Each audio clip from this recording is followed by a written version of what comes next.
Eto na, panoorin natin ang pinagyayaw-yaw ni Congressman Sandro Marcos dyan sa ICI. Ang lakas daw ng loob niya, sabi ng mga loyalista. Nga, paano hindi lalakas ang loob na pumunta dyan sa ICI? Sino ba ang nagbuo niyan? Sino ba ang nagbigay ng budget dyan? Sino ba ang namili ng tao kung sino yung ilagay dyan? Sino ba? Ha? Hindi patay niya.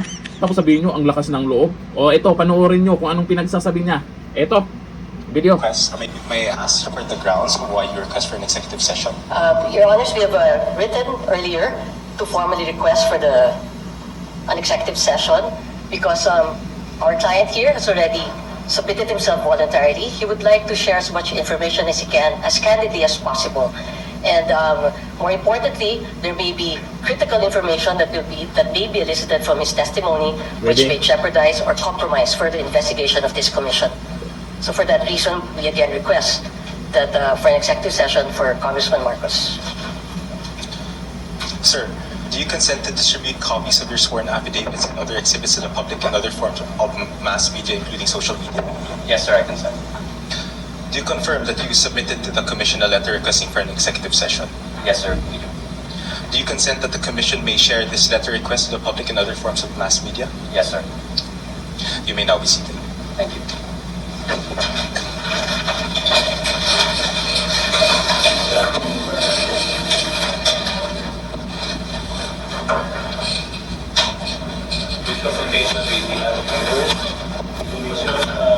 We grant your request, so we will adjourn the session and go into... Ano yun? Hininto yung live dahil sa kagustuhan ng King, sabi nila King of Pork Barrel ba yun? Ang binalita nakaraan?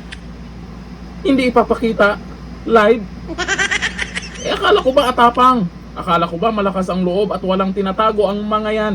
Bakit kailangang putulin yung live stream? Anong ginagawa nila pagkatapos ng live stream? Talaga bang pinag-uusapan yung tungkol sa korupsyon? Kasi siyempre mapapaisip tayo, anong ginagawa nila? Hindi natin alam kung anong nangyayari na. Kung talagang gusto, talaga, na makuha yung tiwala ng taong bayan na talagang hindi sila magnanakaw, ipakita on live kung ano yung sasabihin niya dyan. Di ba? Di ba? O ayon dito sa balita ngayon, naging closed door ang pagdinig ng Independent Commission for Infrastructure o ICI kay House Majority Leader at anak ng Pangulo na si Representative Sandro Marcos ngayong December 4 matapos personal na umiling na gawin itong executive session. Kalain mo ICI, sasabihin lang ng isang congressman, sabagay anak din ng Pangulo, di ba? Sabihin na, walang live. Ganun lang. Nag-request ng walang live. Kung iba kaya, habang naka-live, tapos sasabihin, magsalita ako, walang live. Kasi ang narinig lang natin na salita dyan ni Congressman Sandro Marcos, yes sir, yes sir, yes sir. Yun lang narinig, hinihintay ko nga dito kung ano yung pwedeng sabihin niya. Di ba? Ayon sa paliwanag ng ICI, pinagbigyan ang kahilingan dahil may posibilidad umanong mailahad ang mga sensitibo at critical na impormasyon mula sa resource person na maaring makompromiso ang patuloy na investigasyon kapag nailabas sa publiko. Nagdududa kasi ang karamihan kung ano yung ipagyayaw-yaw niya dyan.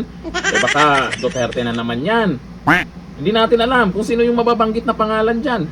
Baka magugulat na lang tayo, Davao City ang tutukan yung imbestigahan. Di ba? Pinaimbestigahan na nakaraan. Pinuntahan na yung Davao City, di ba? Dahil dito, biglang naputol ang live broadcast ng pagdinig at tuluyan itong itinuloy sa executive session kung saan tanging ang mga miyembro lamang ng komisyon at piling resource person ang pinayagang manatili. Secret na naman. Ang hakbang na ito ay nagbunsod ng tanong mula sa publiko hinggil sa antas ng transparency ng investigasyon, lalo't si Sandro Marcos ay isang mataas na opisyal ng Kamara at anak ng nakaupong Pangulo na idinidiin ni Saldico sa umanong bilyon-bilyong budget insertion. Lalo kayong pagdudahan ng taong bayan sa pinagagawa nyo dyan. Imbis na maniniwala na kami kung ano yung ipagyayaw-yaw niya dyan, malay natin meron siyang babanggiting pangalan dyan. Di ba, magulat tayo, meron nang papaimbestigahan yung ICI sa mga susunod na araw dahil dito sa mabanggit ni Sandro Marcos. Di natin alam kasi, puro na lang tayo hula-hula kung ano yung ginagawa nila. O ito, magbasa tayo ng komento kasi may mga may mga hula-hula din sila.